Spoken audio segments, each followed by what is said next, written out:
امریکہ میں ایک شیعہ جوان پڑھنے گیا، دینی تعلیم اپنی پوری کر کے پھر گیا دنیاوی تعلیم کے کچھ مضامین پڑھنے کے لیے۔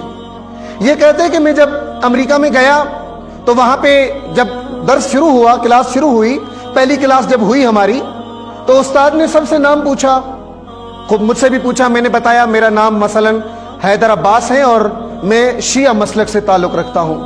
یہ جوان کہتے ہیں کہ جیسے ہی میرے استاد کو پتا چلا کہ میں شیعہ ہوں، پوری کلاس میں استاد نے میرا مذاق اڑایا، صرف شیعہ ہونے پر اس امریکی ٹیچر نے، امریکی پرنسپل نے، امریکی لیکچرر نے میرا مذاق اڑایا پورے کلاس میں۔ یہ جوان کہتے ہیں کہ مجھے اس وقت غصہ تو آیا، لیکن میں نے فی الحال برداشت کر لیا، اور پھر میں نے اگلے دن نہج البلاغہ انگلش ٹرانسلیشن میں، انگلش ترجمے میں نے لی، اور میں نے اسی استاد کو نہج البلاغہ تحفے میں دے دی۔ یہ جوان کہتے ہیں کہ 7-8 دن گزر گئے اور ہمارا استاد کلاس میں آتا تھا، درس پڑھاتا تھا، لیکن میرا کوئی نام بھی نہیں لیتا تھا اور اپنا درس پڑھا کے چلا جاتا تھا۔ کہتے ہیں کہ 8ویں یا 9ویں دن اس استاد نے مجھے اپنے کمرے میں بلایا۔ میں کمرے میں گیا تو استاد پیپر پڑھ رہے تھے، نیوز پیپر پڑھ رہے تھے، اخبار پڑھ رہے تھے۔ میں جیسے ہی دروازے سے اندر آیا تو اس نے سامنے اخبار رکھی اور کہا، علی حیدر، جانتے ہو آج اخبار میں کیا چھپا ہے؟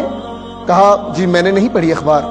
کہا کیا چھپا ہے؟ کہا چھپا یہ ہے کہ امریکہ میں ایک جوان نے خودکشی کر لی ہے، اور جو کتاب تم نے مجھے تحفے میں دی ہے، جو کتاب تم نے مجھے دی ہے اور میں نے پڑھی ہے، اس کے مطابق میرا یہ نظریہ ہے کہ کائنات میں دنیا کے جس کونے میں بھی جو بھی خودکشی کرے گا اس کے ذمہ دار تم شیعہ ہو، ذمہ دار تم شیعہ ہو۔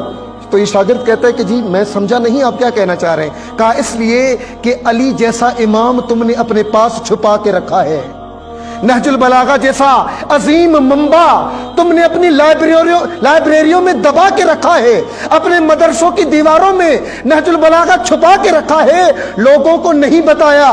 کیوں خودکشی کرتا ہے کوئی؟ جب اس کو جینے کا طریقہ نہ آئے۔ خودکشی کیوں کرتا ہے کوئی؟ جب وہ دنیا سے تنگ آ جائے۔ کہا جو زندگی گزارنے کے اصول علی نے نہج البلاغہ میں بیان کیے ہیں، اگر دنیا کو وہ اصول پتہ چل جائے، کوئی خودکشی نہیں کرے گا، کوئی خودکشی نہیں کرے گا۔ اس کے ذمہ دار تم شیعہ ہو۔ کیوں؟ کیونکہ تم نے نہج البلاغہ جیسا عظیم منبع اپنے پاس چھپا کے رکھا ہے۔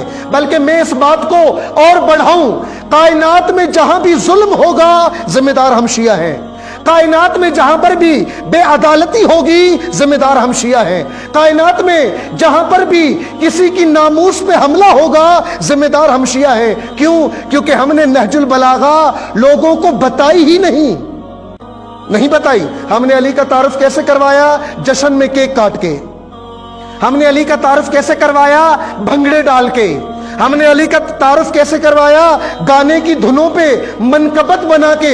یہ ہم نے علی کا تعارف کروایا۔ یہ نہج البلاغہ پوری دنیا میں عام کرنا ہمارا کام ہے۔ یعنی جب عدالت کسی نے سیکھنی ہو اس کا منبع نہج البلاغہ ہو، اگر کسی نے علم سیکھنا ہو اس کا منبع نہج البلاغہ ہو، اگر کسی نے سیاست سیکھنی ہو اس کا منبع نہج البلاغہ ہو، اگر کسی نے وقار سیکھنا ہو اس کا منبع نہج البلاغہ ہو۔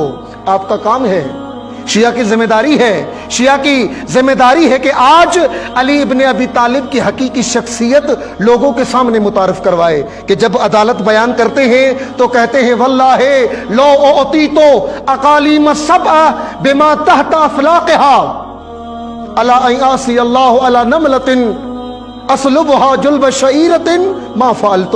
فرمایا اگر تمام دنیا، ساتوں بر اعظم تمام دنیا اور جو کچھ زمین اور آسمان کے درمیان میں ہے، اگر سب کچھ علی کو دے دو اور اس کے بدلے میں علی سے یہ کہو کہ ایک چونٹی کے منہ سے اپنا لقمہ چھین کے علی لے لے، تو پھر بھی علی یہ کام نہیں کرے گا۔